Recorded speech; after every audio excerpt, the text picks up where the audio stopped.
बिस्मिल्लाह अर्रहमान अर्रहीम। आज आप देख रहे हैं DDP एनालिटिका और हम बात करेंगे उसी तकरीर के मंदरजात पे जो हम पहले भी करते आए हैं, जो मियाँ साहब ने की।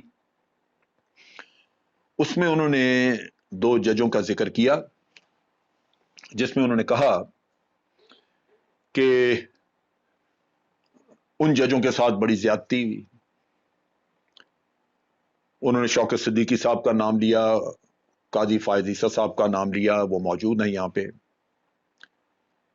अब बात यह है कि क्या हकायक यही हैं कि उनको किसी ने उनके साथ ज्यादती कर दी?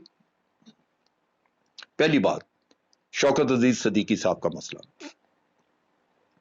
शौकत अजीज सिद्दीकी साहब नून लीग के एफिलिएट थे, पॉलिटिसाइज्ड जज थे, और उन्होंने फैजाबाद धरने के मामले में हेयरिंग के दौरान खुद हुक्म पास किया कि धरने वालों को वहां से उठाया जाए, लेकिन वहां पे वेपन्स इस्तेमाल नहीं किए जाएंगे, हथियार मत लेके जाएं। सो पुलिस भी हथियारों के बगैर, और फौज अगर रेंजर जाते हैं तो वो भी हथियारों के बगैर। लेकिन ये ना किसी ने सोचा कि अगर वहां पे 15-20 हजार आदमियों का मजमा है जो धरना दे के बैठा हुआ है, और पुलिस आप वहां पे अगर 400-500 या 1000 पुलिस वाले भेजते हैं, तो वो पुलिस वाले तो मार खाएंगे। वहां पे पुलिस वाले कत्ल हुए, वहां पे उन पे भी गोली चली, क्योंकि उनके पास तो वेपन्स ही नहीं थे। आप अपनी गलती तस्लीम करें कि आपने धरने में अपनी लॉ एनफोर्समेंट एजेंसीज को किस तरह जलील करवाया। उसके बाद वहां पे हर तरह की हर्जा सराई करते रहे, यूं इल्जाम देते रहे जैसे धरने में हमारा हाथ था, पाकिस्तानी अफवाज का कोई हाथ था। अब सीधी सी बात है कि उसके बाद ये पनामा का केस उस वक्त चल रहा था, ये चला, मियाँ साहब को सजा हुई, लंदन चले गए, लंदन से वापस आए, जेल गए, 2 दिन बाद इलेक्शन था। अब ये परेशान थे कि इलेक्शन में किस तरह मियाँ साहब की मदद की जाए, किस तरह जाहिर किया जाए कि मियाँ साहब को जो सजा है ये दुरुस्त सजा नहीं है, ये तो बाहर से किसी ने मजबूर किया है और ये सजा हुई, लिहाजा एक सिंपथी वेव आएगी और उसके जरिए फिर वोट मिलेंगे इनको। ये काम करने के लिए उन्होंने, जैसे हम कहते हैं प्री पोल रिगिंग, उन्होंने तरीका ये इख्तियार किया कि वो गए अदालत, वहां पे रावलपिंडी बार एसोसिएशन, वहां एड्रेस किया बार एसोसिएशन में, और उनको कहा कि मैं हल्फिया कहता हूं कि हमें आके इंटेलिजेंस के लोग कहते हैं कि आप इसका फैसला यूं करें, फलां जज बैठे, फलाना बैठे।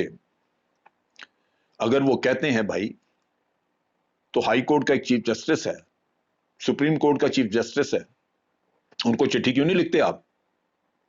उनको क्यों नहीं बताया कि ये लोग मेरे पास आए थे और उन्होंने ये किया, ये कहा?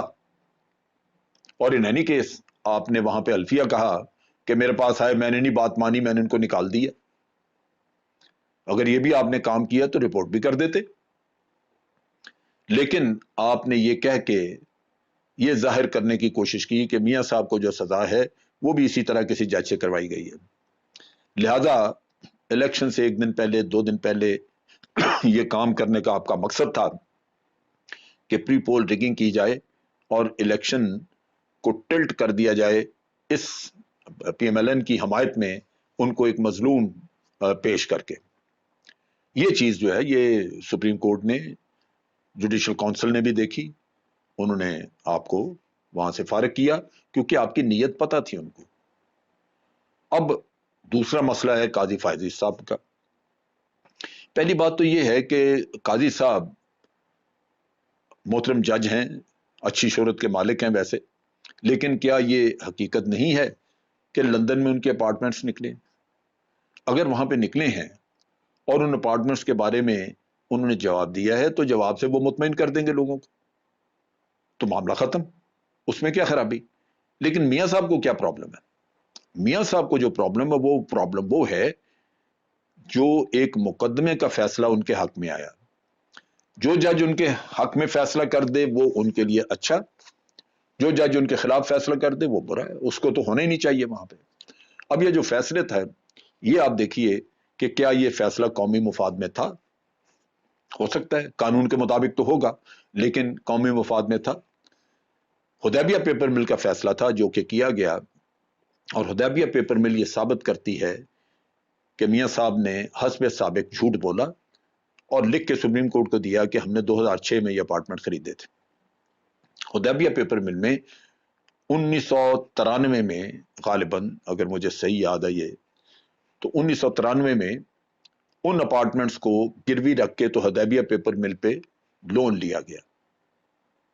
اس وقت اپارٹمنٹ وہیں تھے، سو لازماً منی لانڈرنگ ہوئی، کیونکہ وہ پیسہ کہاں سے گیا اس کا تو کوئی ثبوت پیش نہیں ہوا کہیں سے.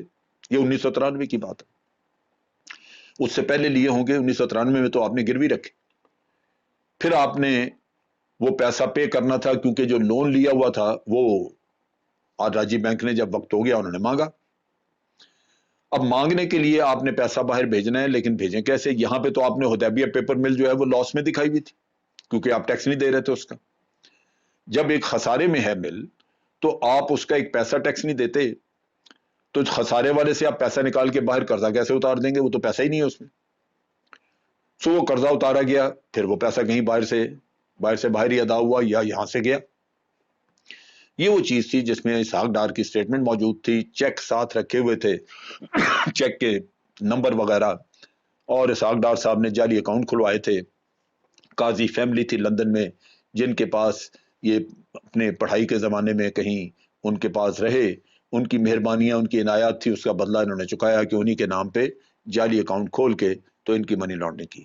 لیکن جب میاں صاحب ان کو چھوڑ کے اکیلے مشرف سے معاہدہ کر کے سعودی عربیہ چلے گئے تو پھر اس وقت اسحاق ڈار صاحب بڑے آگ بگولا تھے کہ میں تو انہی کی وجہ سے، میاں صاحب کی وجہ سے پھنسا اور یہ چلے گئے آرام سے، تو ہمارا پوچھا بھی نہیں. تو پھر انہوں نے اس غم و غصے میں پورا بیان دیا اور سارے ثبوت سامنے رکھ دیے. اب یہ حقیقت ہے ان دو کہانیوں کی، تو میاں صاحب کو اچھے کیسے نہ لگیں. ایک نے الیکشن جتوانے کے لیے اپنے ایمان اور ضمیر کو خراب کیا، دوسرا فیصلہ آ گیا آپ کو، وہ فیصلہ جو ہے وہ یہ بھی ہو سکتا تھا کہ ٹائم بار کرنے کے بجائے جج صاحب یہ کہتے کہ جی ٹھیک ہے ہم اس کو سنیں گے کیونکہ یہ پیسہ قوم کا ہے، واپس آنا چاہیے. لیکن اگر قانون کے مطابق انہوں نے فیصلہ کیا تو انہوں نے یہ کہا کہ جناب ٹائم بار ہے، ہم نہیں سنتے، یہ کیس ختم. تو یہ وہ چیز ہے جو میاں صاحب کو سوٹ کر گئی. عدالتوں سے ہمیشہ ان کو ریلیف ملتا رہا اس طرح کے. تو اس لحاظ سے یہ وضاحت ضروری تھی کہ ججوں کے خلاف کوئی نہیں ہے، جج محترم ہے، لیکن ہر آدمی کا اپنا کانڈکٹ ہے جو اس کے لیے مسائل پیدا کرتا ہے یا اس کی اچھی یا بری شہرت کی وجہ بنتا ہے. تو اس کو دیکھنا چاہیے. پاکستان زندہ باد، افواج پاکستان پائندہ باد.